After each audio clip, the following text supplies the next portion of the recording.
Dirt Tracks is sponsored by Polaris, think outside. Yamaha, revs your heart. And by Kawasaki, let the good times roll. In a previous episode of Dirt Tracks, we started talking about the Hatfield McCoy Trail network and the systems that are involved in that network. We broke the trail systems down into two separate chunks, northern trails and southern trails. And in that episode, we looked at the northern trails, went through each one individually, and talked about what makes them unique and why you should go there. Today, we're going to talk about the 4 southern trail systems, and again, cover off what makes each one of those trails unique and why I think the southern trails offer something that almost no other place in the country does.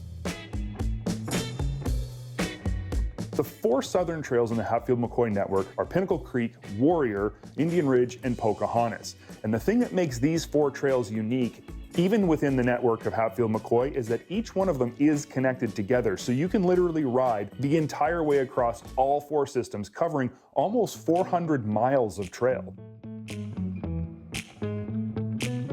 Connected to these 4 different trail systems is no less than 11 different communities, each one accessible by the trail. So you'll never have to worry as you're riding across these 4 networks and covering this 400 miles of trail that you won't be able to get access to amenities like food and lodging and gas. There's always something right around the corner.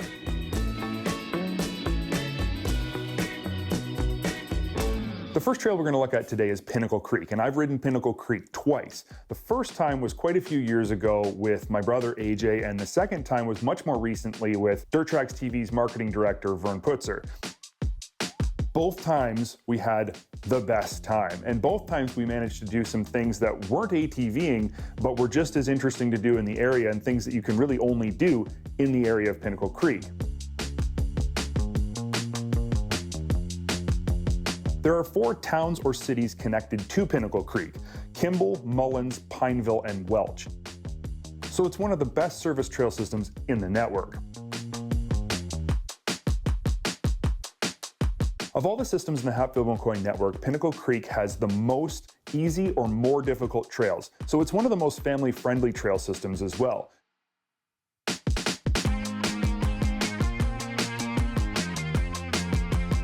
The trails are much more wide open and easy to ride, so they're great for the whole family. The trails themselves are kind of like roads in many cases, some low-lying areas that runs right along the edge of a river, so it's very pretty, and it's actually very cool on a hot summer day. The water helps keep the air around there cool.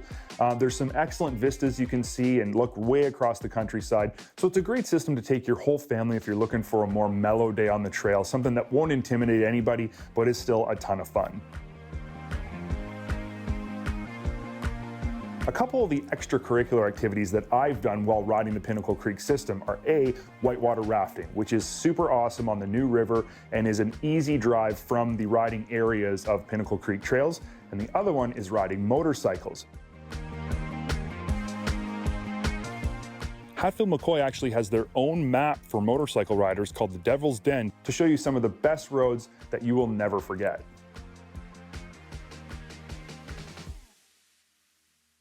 The next system I want to talk about in the 4-system chain is Indian Ridge, and I rode Indian Ridge quite a few years ago, but the memory of that ride is still stuck in my mind because the trail system is so lush and green, and that's what I think sets it apart from a lot of the other systems in the network. The vegetation grows over the trail, and it's so dense even during the day, it can look like it's afternoon or evening time. Then you bust out into a big opening and it looks sunny and clear. But Indian Ridge is a great trail system. There's lots of different variety of trails there. It's connected to a number of different towns, the town of Keystone and the town of Norfolk. So again, you have access to all the amenities you could possibly need while you're there. Another draw of the Indian Ridge system would be the variety of trails, and especially if you're not looking for the most extreme trails and you want to have a more sort of relaxed ride with your family. 64% of the trails are in the easy or more difficult categories. If you're gonna ride Indian Ridge, one of the best places to stay that I've found is the Ashland Campground. It's ATV friendly, has all different types of accommodations, whether you have an RV, you wanna stay in a partially serviced cabin, a full service cabin, there's a general store right on site. It's a great place to stay, and they might be just one of the most welcoming businesses to ATVers. To get from Pinnacle Creek to Indian Ridge, Hatfield McCoy actually built their own trail connector, and it's not a small trail, it's quite long, but it's the only way to get between the two, and it was extremely important because that trail connector is what connects Pinnacle Creek, Warrior, Indian Ridge, and Pocahontas. Without it, there wouldn't be a four-system network.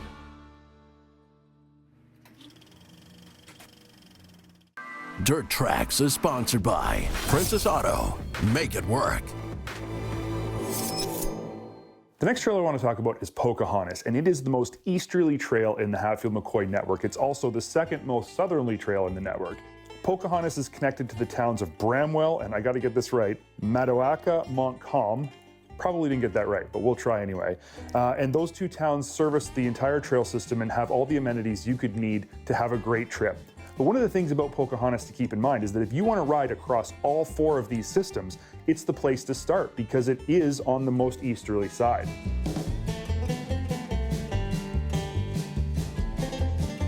The trails in the Pocahontas system are actually a lot like the Indian Ridge trails. They're very lush and green and dense, which gives you a really nice kind of cool feeling while you're riding through on a hot day. The trails themselves reside mostly in the easy to more difficult categories, and that makes it another really great choice if you're going with a family or with newer riders who don't want to challenge themselves more than their abilities will allow.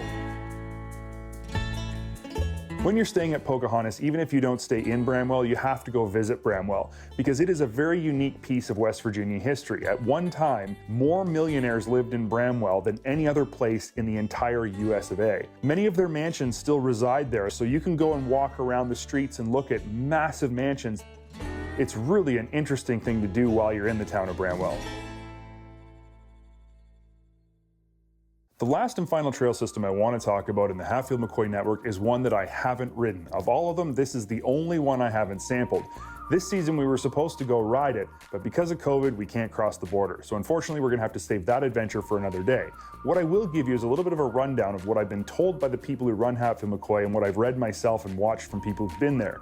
Warrior is, of all the systems in the Hatfield McCoy network, the one with the most easy trails. It is the most beginner-friendly trail system in the network. 86% of the trails are in the easiest to more difficult categories. So if you want to go somewhere with your family to enjoy trails all day, all week long, but not scare anybody, this is the one you want to travel to. The Warrior system connects to the town of Gary and the cities of Welch and War. The town of War is the most southern city in the state of West Virginia.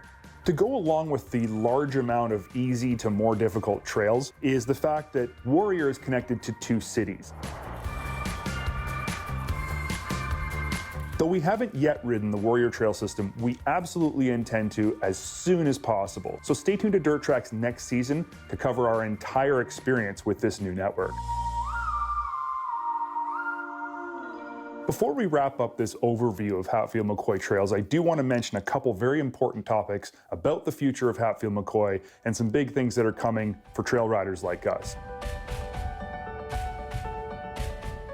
A brand new system called Cabway Lingo will be open early in 2021. It'll be located in the Cabway Lingo State Forest, and if the trails are anything like the rest of the Hatfield McCoy network and the trails that they've built themselves, they're gonna be fantastic. Also, coming up in the very near future, Hatfield McCoy has plans to open more trail systems to cover the entire state of West Virginia.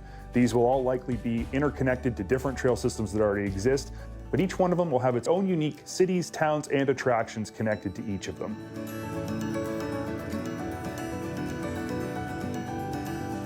If there's one thing you can definitively say about Hatfield McCoy, it's that they are dedicated to opening more trails within the state of West Virginia for trail riders like you and I. It doesn't seem like there's any plans to stop developing trails in the near future. Definitely stay tuned to Dirt Tracks in the near future because we will have full ride reports on each of the trail systems as they open and let you know what we think and why each one of them is definitely visit worthy. Dirt Tracks is sponsored by Shock Strap. Start strapped, stay strapped. A few weeks ago, I brought in a Honda 4-Trax. It's seen better days, it's a 2007, and it's well used, but the truth is it's like a lot of ATVs kicking around folks' houses. There's still a lot of life left in them. And instead of putting lipstick on a pig, I put on stuff that'll actually get used. In round one, it was a light bar to replace the single working headlight, wheel bearings to make up for worn out, sloppy, and truthfully, completely unsafe stalkers. a new winch in place of one that looked like it may have been on the Ark, and a new winch control where there was just 3 bare wires. Finishing up with some well-needed fender protectors as well. All stuff that'll be put to use each ride. Now, for those of you that watched that episode, you might have seen that there was still a few areas that needed to be looked at, namely in the tire department. And sticking with the true fashion of the first update, I'm not trying to make this rig look impressive, but rather work impressively. I'm strictly going for functionality to get more miles out of this thing. And the tires were beat. Not as bad as the winch, mind you, but they were in need of either a boatload of tire jack sealant or a new set. Because I knew the bead of these rims were leaking and in need of a cleanup, I opted to go the route of new rubber. Trail Troopers to be specific, a great tire with a solid rubber compound and excellent all-weather, all-terrain grip. They're price-friendly and come in a wide variety of sizes. Now, this isn't my ATV, and when I'm updating somebody else's ride, I want to keep in mind their preferences, and tire size came into play here. Not so much outside diameter, but width in this case. The owner has a pretty wide setup. I'm a fan of square tires and might have gone 10 inches wide all around or 11 rear and 9 up front. But the rims are staggered width, and to keep it as close to what was on it, I went for a 10-inch wide front and an 11 in the rear. For a little Honda, this thing is going to get some impressive grip. The Trail Trooper is available from 8-inch to 12-inch width, 23 to 29-inch height, and in both 12 and 14-inch rim options. Now that we're hooked up in the traction department, I know that this rig is ready to work. I also know that it's going to plow snow this winter, which is part of the reason why the winch up front was so destroyed and we replaced it. Now, if I can add some greater functionality for those cold winter months for the owner, I think it's going to go a long ways. And to help with that, this is a Kimpex heated grip kit. It's probably the most economical way you're going to get your digits warm when plowing or going for a ride spring or fall. Sure, some folks might say that this isn't needed, but I can tell you, and I'm sure that you'll agree if you plow a lot of snow, that heated grips is the difference between getting the job done and stopping to warm up off the exhaust, taking twice the time to get the job done. At minus 30, heat is your friend.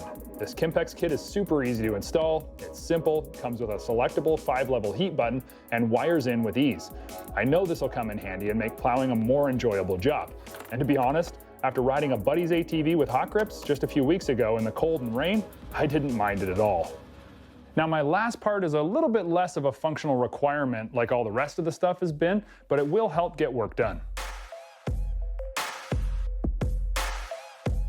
And that part is a 115-liter Nomad Trunk. Because storage is, well, pretty much non-existent, and where there is a small trunk in the rear, there's also lots of water, so we need a place to put stuff.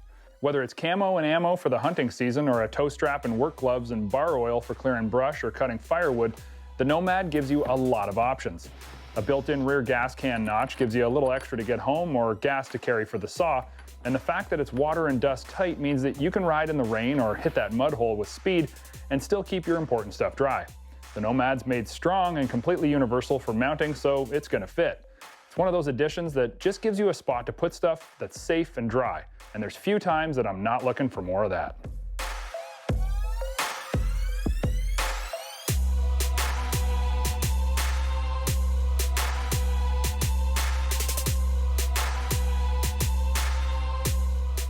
At one point, this Honda was in great shape, but real-world use and hard work, along with a fall behind and some maintenance areas, caused it to look a little rough. Now, when you take the right time and the right parts, you can bring a vehicle like this back to life, and I think we've done just that. And I'm willing to bet it's going to be around for another 13 years of hard work.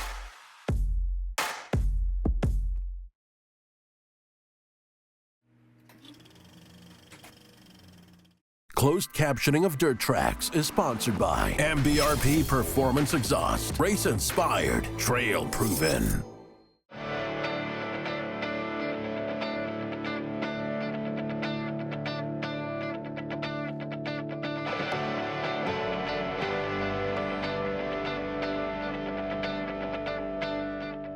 The Polaris Ranger is undoubtedly being the most popular utility side-by-side of all time. And while the current Ranger was not really lacking in any way, Polaris has gone out and decided to give it a total facelift for 2021. Much like the truck industry, the new Ranger is less a new vehicle and more a refinement of the XP1000 that it spawned from. However, don't let this upgrade fool you. It's not just fancy new plastic and bells and whistles. There's a lot to this new Ranger that'll help you get the job done. Today I've got the 2021 Polaris Ranger NorthStar XP 1000 Ultimate Edition. Say that 3 times fast, but seriously, this is the highest level of sophistication and refinement that you can get in any Ranger. NorthStar has always brought a fancy full cab in the past with heat. Then it upgraded to heat and AC when Polaris brought that to the market, and this is still the hallmark of the NorthStar package. But the singular NorthStar is now available in multiple packages, adding in very cool and useful features. The Ultimate has a lot of that to offer. Right up front, you've got the power windows, ride command with GPS, front and rear facing cameras, front tip-out windshield, and a full MB Quart stereo, to name a few. This is like the Denali, King Ranch, or High Country of the off-road world. So you might be thinking this is all way too much, and if that's your stance, this is not the Ranger for you. This is built for those who want ultimate comfort, ultimate capability, and don't mind paying for it. First, let's start where the job gets started, inside the cab. Now, if you compare this cab to the Defender cab that we had earlier this year, the interior space is slightly smaller due to the windshield being much closer to the rider. But that's truly the only thing about this cab that I think the Defender has a leg up on. The rest inside feels much more refined, cleaner lines, tighter fit and finish, and a more thoughtful focus on areas that the rider interacts with. The door release is located smartly and works with a positive release. The controls and screen are in a perfect position for easy manipulation and use, even down to the heater control knobs. They're large and rubber knurled to allow easy control with a pair of leather work gloves on. Seating is adjustable for the driver and very comfortable for all-day use, and includes storage under the driver's seat, as well as a flip-up second and third seat. And the bells and whistles don't stop here either. The Ride Command screen is not just for knowing where you're going and how to get back, it's actually the command center for the entire Ranger. Offering a wide variety of configurable information about the Ranger, Ride Command also delivers the control for the MB Quart stereo that pushes out 300 watts of power to 4 6.5-inch speakers, as well as an under-seat mounted 250-watt subwoofer with its own enclosure. The cameras are automatically turned on when going into reverse like your truck, and the new plow mode allows you to fine-tune your plow to automatically drop in low range and then lift when shifting into reverse with incremental height adjustment. How cool is that? Yeah, it's techie, but I gotta say, it works so well, and after you've used it, you really understand just how beneficial it is. Now, I haven't even touched on the ride and handling of the Ranger NorthStar, and that's because when you compare it to the 2020 version Ranger, it's pretty much the same. Still has that 11 inches of plush suspension travel and the predictable handling characteristics that, well, all Polaris products are known for. With that said, there are driveline updates. Polaris claims the front drive system is 30% stronger and the clutch is 50% more durable, with the requirement for maintenance being stretched out to 3 times the previous interval. Now that's all pretty impressive on paper, and while I can't tell you all if this is true, I can tell you we've beat on the previous Ranger and never had an issue over thousands of miles of use. And making it better only means, well, that it just got better. Now, I'd imagine that Polaris beefed up that driveline because of the impressive hauling capacities, not the least of which is the 1,000-pound rear box capacity. Yeah, 1,000 pounds in the bed and a towing cap of 2,500 pounds is pretty solid, as is the 82 horsepower engine rating.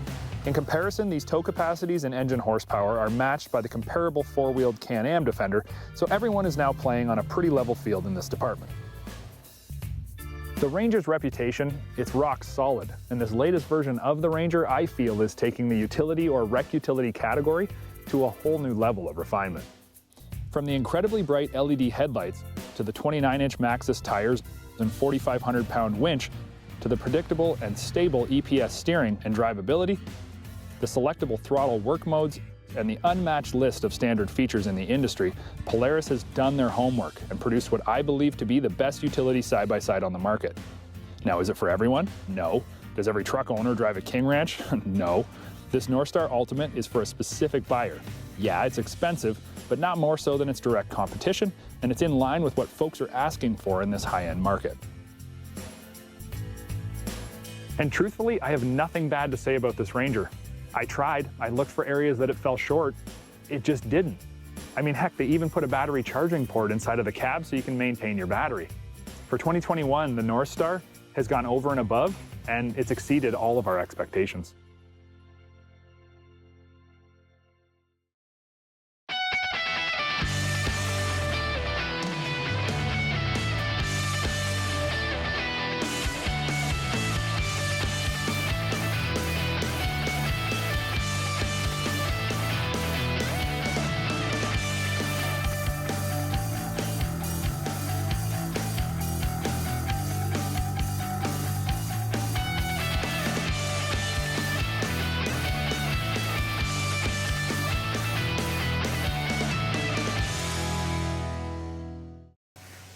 If you've enjoyed this segment, make sure you hit the like button. And also comment down below because we love hearing from our fans and we try to reply as much as possible.